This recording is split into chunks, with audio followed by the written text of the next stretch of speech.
रायगढ़ जिला बहुजन समाज पार्टी जिला सभापति धीमान जितेन्द्र जाकाका जितू भाई निर्देश क्रमे कुन्नरा ब्लॉक गाड़ी शेषखाल ग्राम पंचायत एमालीगुड़ा ग्राम में 100 ऊर्ध महिला पुरुष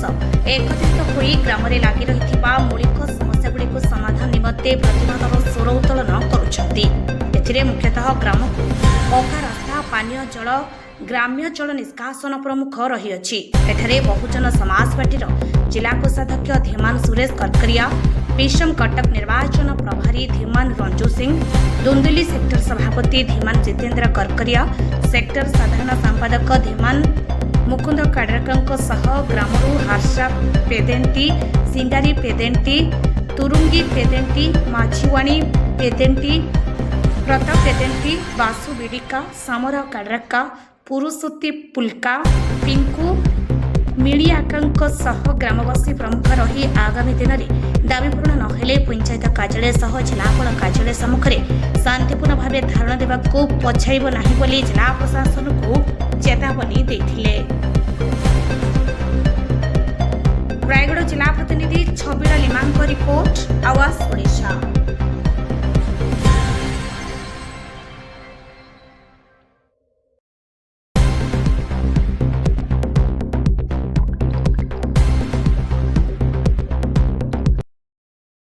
जय भीम जय भारत। आज्ञा मोर ना जितेन्द्र करकरिया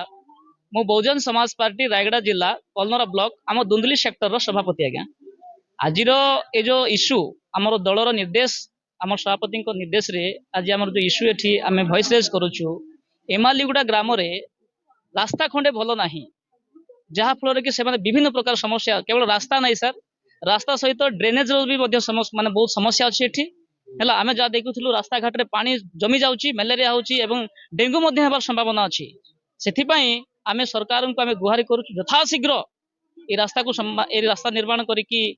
गाँ ये करेंगे। आपण मैंने जानवा कथा सर आज भारत वर्ष स्वतंत्र होगी पाखापाखि 80 वर्ष है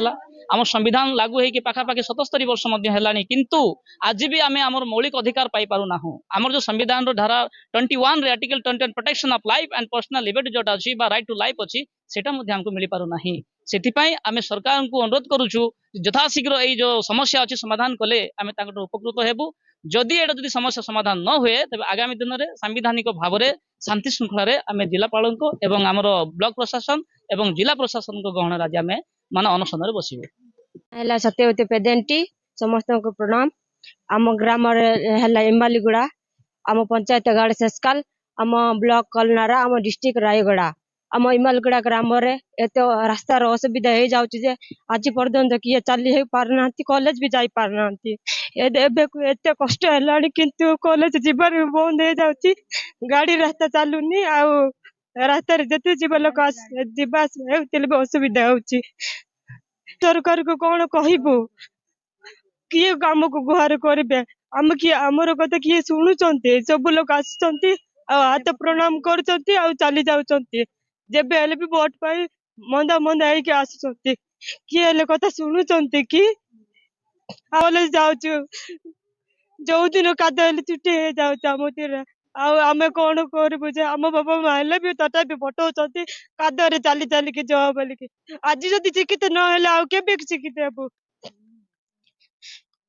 कर्तव्य सरकार को मोर एति अनुरोध कि जे आमर रास्ता जगाई देले आम भल कॉलेज जीव आ पाठ पढ़ा करके भविष्य कौन हेले गड़बू एति मोर प्रणाम। कुंद काडराका ग्राम हूँ एमालीगुड़ा पंचायत गाड़ी शेषकाल मु हूँ दुंदुली सेक्टर रो जनरल सेक्रेटरी अच्छी बहुजन समाज पार्टी तरफ थ्रू मोर गाँव समस्या ये आरडीबी आसते रास्ता माप जुप कले तथापि भी आज पर्यंत देखाशुना ना 2 मास भितर हो कहले 6-7 मास है